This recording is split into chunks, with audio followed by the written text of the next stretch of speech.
Hello everyone, Okello here with Okello Organic Farm. Today I'm showing you how to transfer a wild stingless bee colony from an anthill to a box if you're intending on stingless beekeeping or starting a meliponially. Unlike the honeybees, stingless bees produce plenty of propolis, as you can see in the video. Here I'm trying to separate the pollen from the honey as I break the wild colony or the wild hive. So I crack it slowly, piece by piece. Like I mentioned earlier, this is the propolis. It's clustered in a pot, sort of, and everything is in close proximity. So when you transfer it, you have to go through this process. You see the hand dripping as I expose the brood inside. So I carefully remove the honey as it drips. It's a messy process, but you can make it tidier. I use a table knife. I've been using it for quite a while, as you can see, and a bigger knife just below, down there.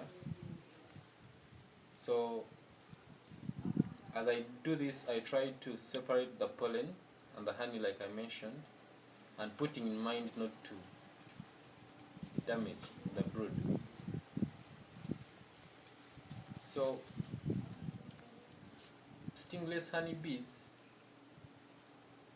prefer anthills, hollow trees. Some prefer the ground. So that's why here I got this hive from an anthill, and I'm trying to break it. I break it carefully, though it looks a bit harsh, but I consider the brood, and I handle it delicately, though it might not show in the video. I separate the honey as I crack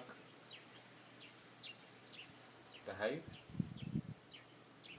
but putting in mind that I don't have to let the honey drip through the brood, because that affects it in a way that the flies will smell the honey and will try to attack the colony after I've set it aside. So I crack the hive,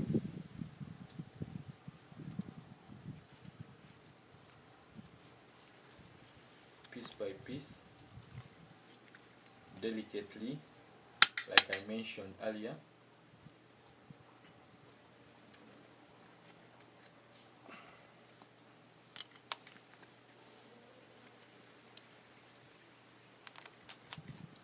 Remember, when you do this, you too will find what works for you. Here I'm using this bigger knife to detach the strands that hold the hive or the colony into the pot structure of the anthill, carefully breaking them to free the brood. So what you see here is honey pots attached to the brood.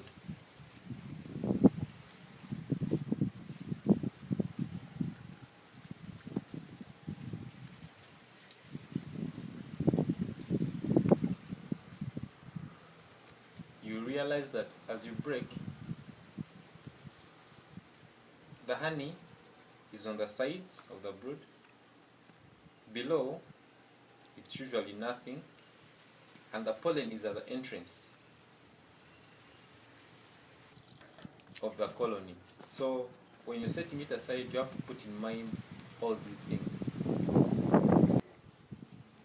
You set the brood inside your hive that you've constructed. Here I use a table knife to delicately put it into place, slowly by slowly. After which, all the pollen removed, you can divide it into two, consume the half, and put the half back for the bees to start. This will help them set off, because remember, all the honey you can remove all the honey, because if you leave the honey in the hive, it drips down, it might drown the bees, but also it smells and attracts pests. So here I put back the pollen because it doesn't drip. They'll use it to feed the larvae and also feed on it before they get settled into the new place to start foraging again. So this is propolis, which they mainly put at the entrance. It's very sticky, and in case a pest enters, it helps catch it. So it's a preventative kind of thing. So after that, you seal it off completely. I use tree resins, beeswax, and propolis from the stingless bees from the earlier catches, and I try to seal it completely to prevent any air and hopefully any pests that might have gotten away around the hive. It's a bit hard, but I first put it over a warm place, over fire, to soften it up, such that when I apply it, it's easy to work with.